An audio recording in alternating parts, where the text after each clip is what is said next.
후쿠시마 오염수가 뭐냐? 지하수가 원전 안쪽으로 이렇게 들어감으로써 발생하는 오염된 물이에요.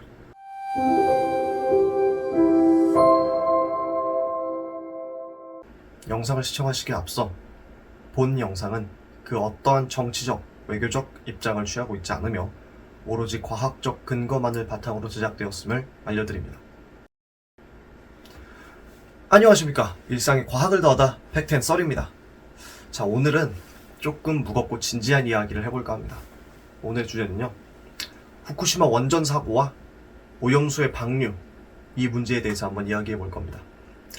후쿠시마 원전 사고 너무 유명하죠. 정말 끔찍한 참사고요. 정말 다시는 일어나지 않아야 할 일인데 안타깝게도 사고가 발생했습니다. 2011년 3월 11일 05시 46분 태평양 표준시에 동일본 대지진이 발생했습니다. 규모가 9.0이고요. 인류가 관측했던 역사상 네 번째 강진입니다. 우리나라에선 보통 지진 규모가 한 4.0 정도 되잖아요.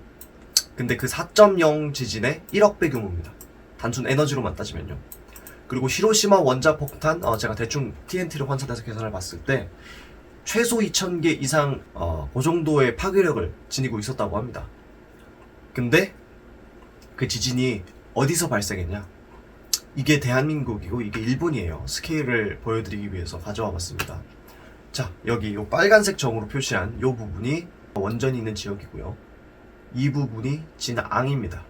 진앙과 후쿠시마 원전과의 거리가 100km가 채 안 됩니다. 97km 밖에 떨어지지 않았어요. 9.0 강진, 관측 역사상 네 번째로 강력한 지진을 100km도 떨어지지 않은 곳에서 직격탄을 맞은 후쿠시마 원전. 사실 벌써부터 좀 미래가 보이는 그런 사고였죠. 쓰나미의 속도, 당연히 지진 그 정도의 강진이 발생했으니 지진 해일, 쓰나미가 발생합니다. 이 친구 같은 경우에는 높이가 14m에서 15m까지 굉장히 대형 쓰나미였다고 하고요. 쓰나미의 속도는 기본이 300에서 400km/h 정도 나오고요. 최고 속도, 깊은 바다, 먼 바다에선 1000km까지 나오는 정말 괴물 같은 파도입니다. 근데 여기 보시게 되면 그렇게 깊은 바다는 아니에요. 그러니까 속도가 한 300, 400 정도 됐을 거라고 추정을 하고 있고요. 후쿠시마 원전은 기본적으로 지진 경보가 발령된 그 즉시 가동을 중단합니다. 그리고 세이프티 프로토콜, 안전 진단이 가동을 하기 시작해요. 근데 원전 가동이 중단되죠. 그 얘기는 뭐냐? 전력을 생산하지 않는다는 얘기고, 냉각 장치 그리고 안전 장비 역시 기본적으로는 후쿠시마 원전에서 발생되는 전기를 가지고 운용을 하거든요. 그래서 이런 친구들도 같이 끊깁니다. 근데 이런 상황을 대비해서 당연히 디젤을 이용한 비상발전기가 항상 구비되어 있어요.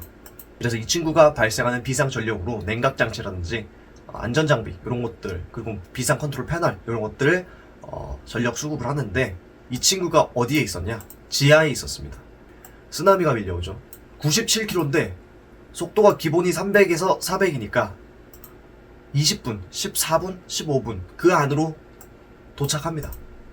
그럼 15분 만에 쓰나미가 디젤 비상발전기를 침수시키면서 중단됩니다, 작동이.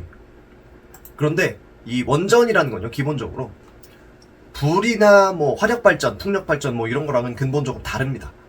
원자로의 연료봉, 반응로 요거는요, 쉽게 꺼지지 않습니다. 우리가 전원 버튼을 딱 내린다고 금방 슉 하고 식어가지고 떨어지는 게 아니에요. 오히려 전원을 끄면 더 뜨거워집니다.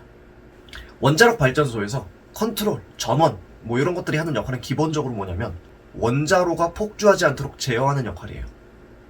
원자로가 일정 온도 이상으로 올라가지 않도록 반응을 억제시키는 역할을 작용을 하는데, 그걸 못하니까 반응로의 온도가 점점 상승합니다.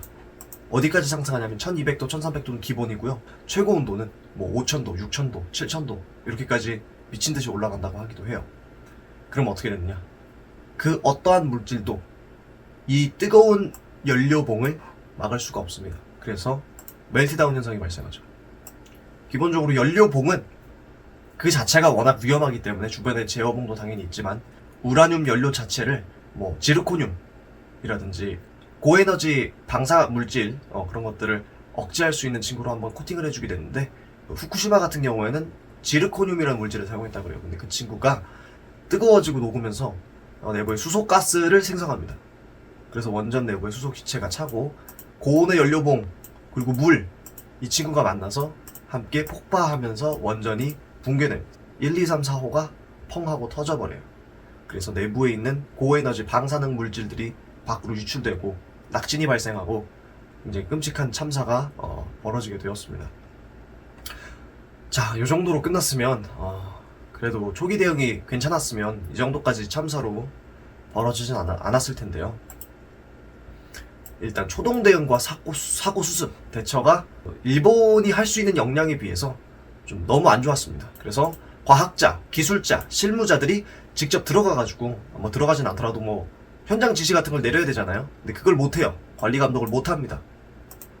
그래서 실제로 바닷물을 끓여와가지고 빠른 속도로 좀 오염수가 발생하는 걸 감안하더라도 빠른 속도로 열기를 좀 식히고 빨리 모래 같은 거, 규소 이런 것들을 좀 집어 넣어줬다면 체르노빌처럼 그렇게 이루어졌다면 피해를 좀 늦출 수도 있었을 것 같은데 결국엔 멜트다운, 좀 더 심각한 상황으로 번지게 됩니다.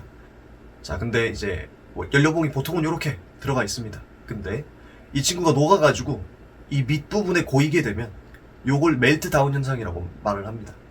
근데 이게 너무 뜨거워서 온도가 계속 올라가다가 요 부분까지 지우면서 녹이면서 같이 내려가게 되면 요 현상을 멜트 스루 현상이라고 합니다.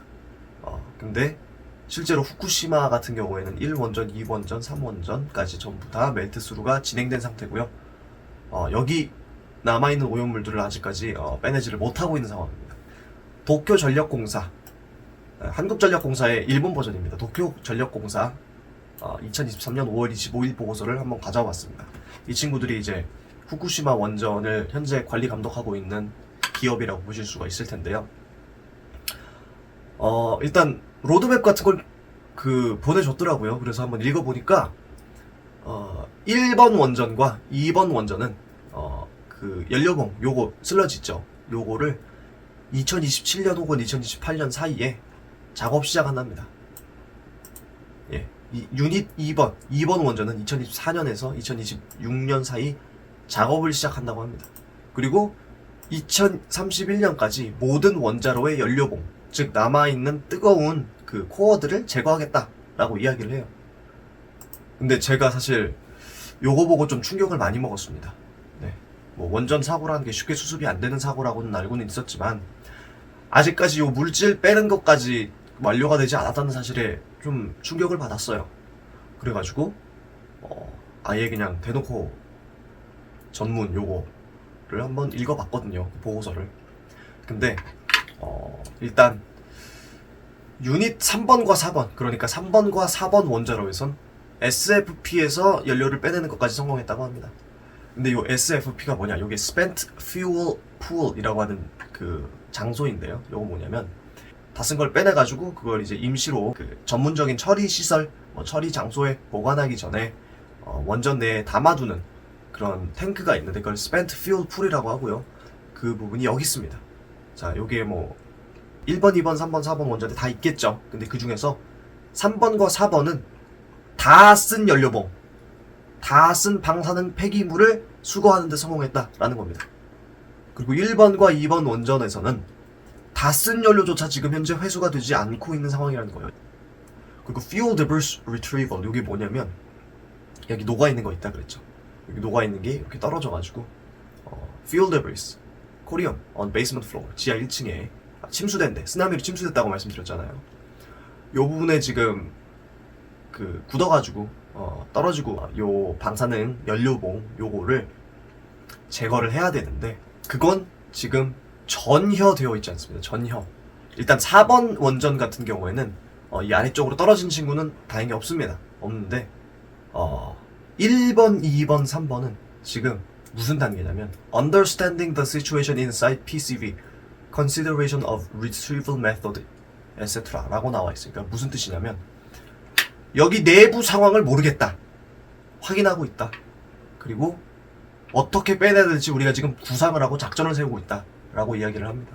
지금 보시게 되면 여기 요 주황색 경로가 따로 있거든요. 히타치사에서 만든 변신 로봇이 지금 들어가면서 이제 그 구조를 봐야 될 거 아니에요.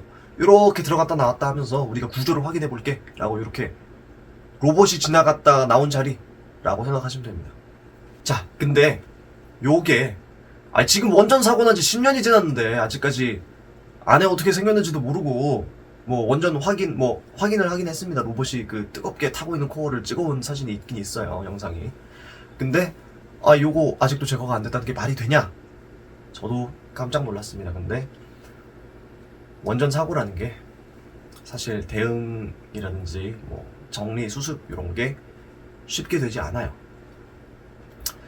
자, 그런데요. 지금 문제는 요것도 문제죠. 요것도 당연히 문제인데, 심각한 문제인데, 일본에서 굉장히 이상한 발표를 했죠. 후쿠시마 오염수 방류하겠다, 그런 이야기를 했고, 지금 방류가 지금 사실상 결정된 상황이죠. 자, 근데 후쿠시마 오염수가 뭐냐, 정확하게 그게 뭐냐, 그걸 우리가 알아야겠죠. 그게 무슨 물인지 알아야 우리가 위험한지 어쩐지 확인을 하는 거지 않습니까? 자, 후쿠시마 오염수는 기본적으로 지하수입니다. 지하수인데, 지하수가 원전 안쪽으로 이렇게 들어감으로써 발생하는 오염된 물이에요.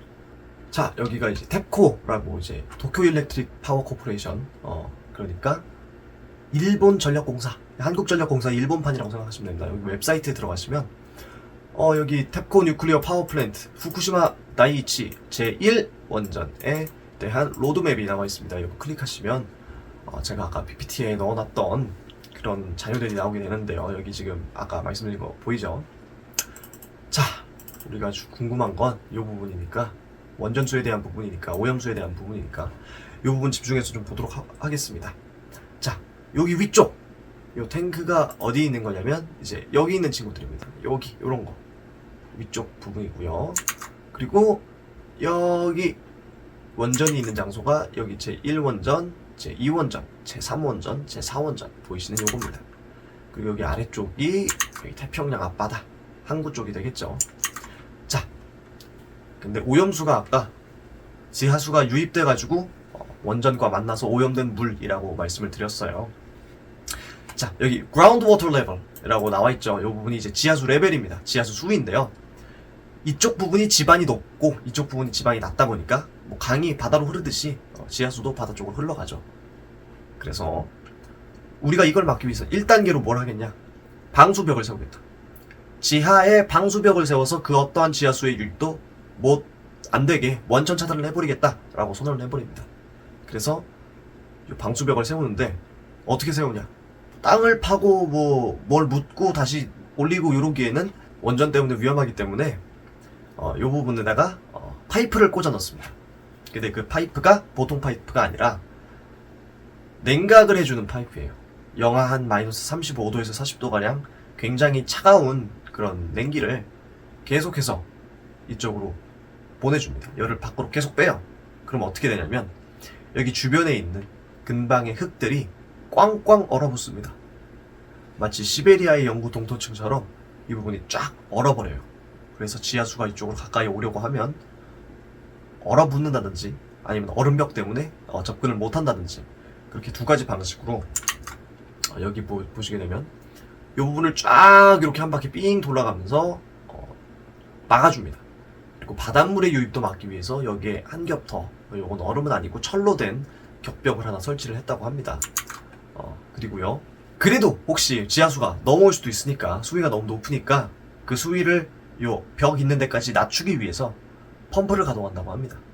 그라운드 워터 바이패스라 그래가지고 이 위쪽에서 지하수를 계속해서 퍼 올려가지고 탱크에다가 저장을 한다고 해요.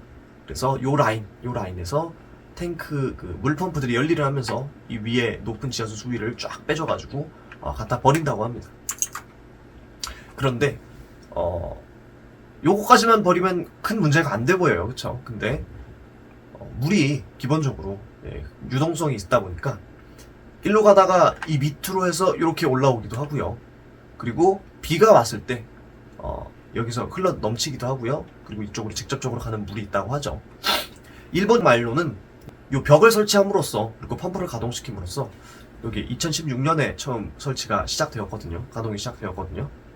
그래서 뭐 하루에 한 550톤 정도 발생하던 오염수를 지금까지는 한 130톤 정도 하루에 발생을 시키고 그렇게 줄였고, 그리고 2024년까지 100톤 아래로 유지하겠다라고 이렇게 로드맵을 발표한 상황인데요.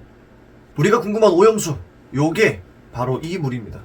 여기서 추가로 발생하는 물, 요거를 펌핑업 해가지고 보관하는 거예요. 어디다가? 여기다가 보관을 합니다. 지금 믿기 힘드시겠지만 요게 전부 다 오염수예요. 지금 이 오염수조차 지금 더 이상 지을 부지가 없다. 그래서 방류하겠다 이야기를 하고 있는 겁니다. 자, 그래서 이쪽으로 뭐 당연히 원전에서 직접 나온 물은 아니에요. 그런데 이제 사실 원전이라는 게 시멘트벽 10m 이런 건 사실 원자력한테는 없는 겁니다. 최소한 납 한 두께 20-30cm는 되어야 뭐가 차폐가 되든 말든 하는데, 그게 뭐 원전에 직접 닿았건 안 닿았건 중요하지 않고 일단 접촉을 했다는 것만으로도 굉장히 위험한 고에너지 방사능 농축된 물이라는 걸 알아두셨으면 하고요. 그래서 이 친구를 이제 계속 쌓아놓고 있는데, 그래서 이 위험하냐? 당연히 저는 소신 있게 한 명의 과학인으로서 이거 굉장히 위험하다고 생각합니다. 왜냐면 첫 번째로 그 오염원이 처리가 되지 않은 상황이에요. 아까 말씀드렸잖아요. 여기 슬러지, 요 방사능 그 물질, 요게 아직까지 다 남아있는 상황이라고. 요게 아직까지 다 남아있는데 요 지하수가 요렇게 지금 요렇게 흘러간다는 건데, 요렇게 주변으로 흘러간다는 건데, 요거를 그냥 방류를 하겠다는 거 아니에요. 요거는 당연히 너무 위험하죠. 안전할 수가 없습니다. 그리고 두 번째로 정보랑 양이 지나치게 떨어져요. 정보의 양과 질이. 제가 실제로 그 보고서가 나왔다길래 요걸 한번 봤습니다. 리포트를 눌러봤어요. 그랬는데 보니까 진짜 내용이 별로 없습니다. 뭐 인트로덕션, 백그라운드, 리포트 나오고, 뭐 프리벤션 오브 액시던트, 뭐 안전, 뭐 사고, 뭐 방지, 환경을 지키기 위한 우리들의 노력, 뭐 잘 제어되고 있음, 뭐 모니터링, 아셋 필요 없다고. 아니 지금 궁금한 게 오염된 양의 정도, 뭐 숫자, 수치, 해석 이런 게 궁금한 건데 되게 뜬구름 잡는 소리만 하고 있잖아요. 뭐 미래의 활동, 지금 뭐 모니터링 어널리시스 요거 지금 딱 한 챕터 있는 거 요거 보이시죠? 아니 요거 보고 우리가 어떻게 판단을 하라는 거냐. 지금 보니까 뭐 수치 뭐 도표 이런 거 하나도 없어요. 그냥 진짜 뭐 다이어그램, PPT 이런 거밖에 없습니다. 아무리 봐도. 그래가지고 물론 뭐 일반 대중들한테 공개하는 거니까 뭐 과학자들만 이해할 수 있는 그런 전문적인 수준을 바란 건 아니지만 그래도 최소한 뭐 수치 같은 건 좀 있어야 되는데, 어렵더라도 그걸 검색하면 나와야 되는데, 뭐 이거 말고도 다른 자료를 제가 찾은 적이 있긴 하거든요. 근데 그 경우에도 뭐 표준 편차, 그리고 뭐 오차 범위, 유효성 뭐 이런 것만 나오고, 그 표준 편차를 어떻게 구한 건지, 오차 범위는 어떻게 설정했는지, 뭐 검식 과정은 어떠한지 요거에 대한 정보가 전혀 없었습니다. 그래서 이게 대중들한테 공개되어 있는 게 정보의 양과 질이 너무 떨어진다. 그래서 요게 뭐 뉴스에서 얘기해서 그런 게 아니라 실제로 자료를 검색하려고 저도 좀 물리를 공부한 사람으로서 찾아봤는데 전혀 나와 있지 않았습니다. 그래서 요게 이 국제기구가 맞나 싶을 정도로 좀 많이 놀라웠고요. 그리고 세 번째로 방류하는 이 양이 지나치게 많습니다. 하루에 130톤이고 지금까지 억류된 양만 지금 뭐 수십만 톤을 넘어간다고 하죠. 뭐 100만 톤에 달한다고 하는데, 그걸 아무리 정수를 지키고 아무리 천천히 방류한다 해도 지금 양이 지나치게 많고요. 그리고 네 번째가 이게 전대미문의 사태라는 점입니다. 우리가 사실 방사능 물질이 펑 하고 터졌던 경우도 좀 있었죠. 체르노빌 때도 그렇고 뭐 크고 작은 원전 사고가 뉴스에 안 났다 보니 좀 났었는데, 이 정도로 많은 방사능 오염수를 한꺼번에 방류한다는 건 정말 전대미문의 사태예요. 이건 있었던 적이 없습니다. 체르노빌도 오염물질을 이런 식으로 대놓고 유통하진 않았어요. 오히려 그쪽은 소련치고는 굉장히 잘했죠. 아예 그냥 땅을 버려버림으로써 아무도 가지마 해서 뭐 오염물질이 추가로 발생하고 있지는 않은데요. 얘는, 그리고 체르노빌은 멜트다운도 없었어요, 애초에. 예. 그래서 뭐 오염된 물질이 지하수로 흘러 들어갈 여지도 아예 없었고요. 근데 이 친구는 오염수, 지하수 오염되고 주변 환경 오염되고 대기 오염되고 토양 오염되고 이러고 있는데, 이 많은 물을 한꺼번에 지금 한 번도 해본 적이 없는데, 전 사례가 없는데 이렇게 그냥 가자 해가지고 내놓는다는 것 자체가 조금 굉장히 조심조심 천천히 어프로치를 해야 되는데 지금 너무 급진적이지 않나 라는 생각을 합니다. 그리고 또 한 가지 웃긴 게 뭐냐면요, 실제로 여기 보시면 2031년까지 모든 연료를 제거한다고 합니다. 요거를 한번 제거하고 나면요, 주변 지하수가 오염된다 하더라도 그 오염의 양이 현격하게 줄어들어요. 그리고 만약에 요게 제거된 다음에 그 다음에 뭐 오염수를 처리해가지고 뭐 방류를 한다 그러면 괜찮을 수도 있지 않나 그런 생각을 해봅니다. 뭐 아니 솔직히 막말로 한 10년만 있으면, 10년도 아니죠, 한 8년만 있으면 잔에 다 치운 다음에 이거 잔에 치울 때까지 한 8년만 더 기다리지 왜 지금 당장 방류한다고 막 얘기를 하냐. 오염수도 지금 2016년이잖아요 2016년에 그 벽 세워가지고 지금 컨트롤하고 있다며. 그럼 뭐 지금까지 지은 거에 한 반 정도만 탱크를 더 지어도 충분히 수용 가능할 텐데, 그때 이제 상황 봐서 천천히 정수를 하고 방류를 해도 늦지 않을 텐데 왜 벌써부터 그러는지 그게 전 정말 이해가 가지 않습니다. 그래서 이번 사태는 사실 저는 굉장히 부정적으로 바라보고 있고요. 그리고 한 가지 또 걱정되는 게, 이 원전수라는 게 단기간에 어떠한 부작용이라든지 이런 게 보이지 않잖아요.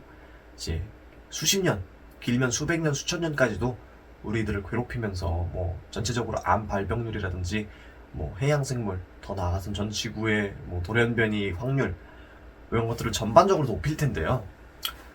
그때가 되면 뭐 아마 뭐 암 발병이라든지 질병 뭐 이런 거의 원인에 대해서 인간은 망각의 동물이니까 아무도 후쿠시마 원전수 유출을 이야기하지 않을 겁니다. 그냥 다른 이유를 찾겠죠. 요즘 뭐 환경이 파괴돼서 그렇다느니 뭐 그런 이유를 대면서 그럴 텐데, 일본 측의 입장은 사실상 그거거든요. 일단 지금 당장 방류를 하고 나면 그 다음 일은 굉장히 천천히 발생할 테니까 우리 책임 아니라고 잡아뗄 수 있다. 지금 이렇게 이야기를 하는 건데, 아마 과학자들도 다 알긴 알 겁니다. 알면서도 방류를 해야겠으니까 급하니까 지금 눈 감고 있는 건데요. 좀 이럴 때마다 좀 안타깝고 씁쓸하고요. 요런 방류 결정이라는 게 쉽게 벌어져서는 안 되는데 상당히 유감스럽습니다. 네, 그래서 후쿠시마 오염수가 무엇인지, 그리고 이게 왜 문제가 되는지, 그리고 뭐 앞으로 뭐 전망이라든지 뭐 이런 거에 대해서 좀 말씀을 드려봤고요. 하루빨리 원전 내부의 연료봉들이 좀 제거가 돼서 사고 수습이 되기를 바라는 마음이고요. 앞으로 이런 참사가 더 이상 벌어지지 않기를 기원하는 마음에서 이번 영상 마무리하도록 하겠습니다. 감사합니다.